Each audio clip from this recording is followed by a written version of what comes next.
พี่น้องวันนี้มาเบิงทองอยู่ห้างทองสวยอุ้ยสวยอีลีส้มสื่อส้มเสียงห้างทองสวยอยู่ยังเยอะกับสถานีตำรวจยังเยอะกับคลินิกหมอทีละผลติดกับโรงเรียนสีสะอาดนะทองงามมาเบิงเนื้อปีใหม่อยากได้ทองไปให้อีพออีเมอยากได้ทองไปมันผู้เศร้าแต่งผู้เศร้ามาเบิงอยู่นี้พี่น้องแล้วทองคำซื้อเก็บไปไม่มีคำว่าตกนะมีแต่ราคาจิพุ่งขึ้นเรื่อยๆเห็นบอกสมัยค่อยเป็นเด็กน้อยนะบาทละเท่าไหร่3,000 4,000นึงเดี๋ยวนี้ละ60,000กว่าจะ70,000แล้วซื้อใบรถพี่น้องนี่นะ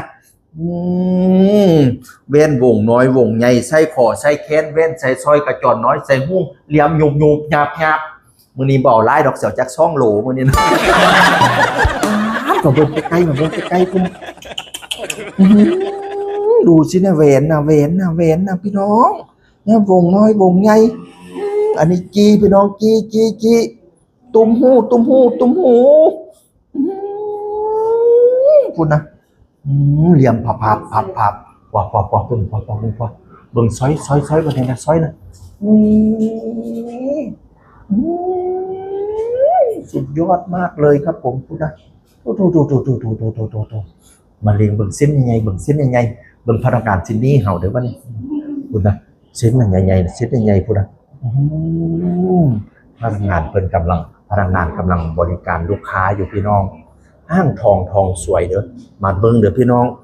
มีฮอดการล่องทองนำเด้อเป็นร้านเดียวที่มีเครื่องหลอมในจังหวัดเลยพี่น้องเฮามีเข้มขัดนาคมีไส้คอนาคมีกำไรนาคมีเงินซะเสียเอามาล้อมแล้วให้เพิ่น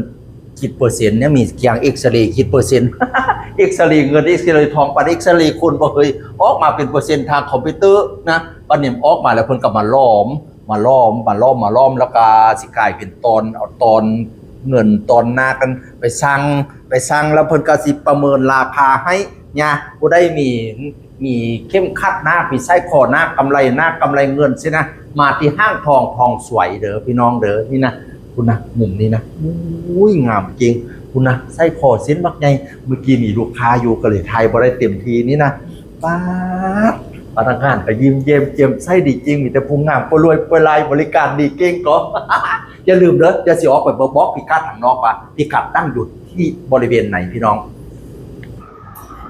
อันน่ะพี่ตากล้องท่านน่ะพี่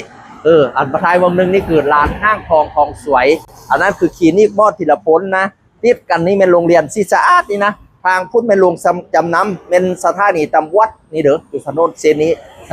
นี้นะห้างทองสวยปีใหม่ไปซื้อทองมาซื้อทองให้อีพออีเมซื้อทองมันผู้เศร้าแต่งผู้เศร้าเมาอยู่นี้เองติงมีแต่เส้นงามๆห้างทองสวยสำนี้ละพี่น้องสวัสดีครับ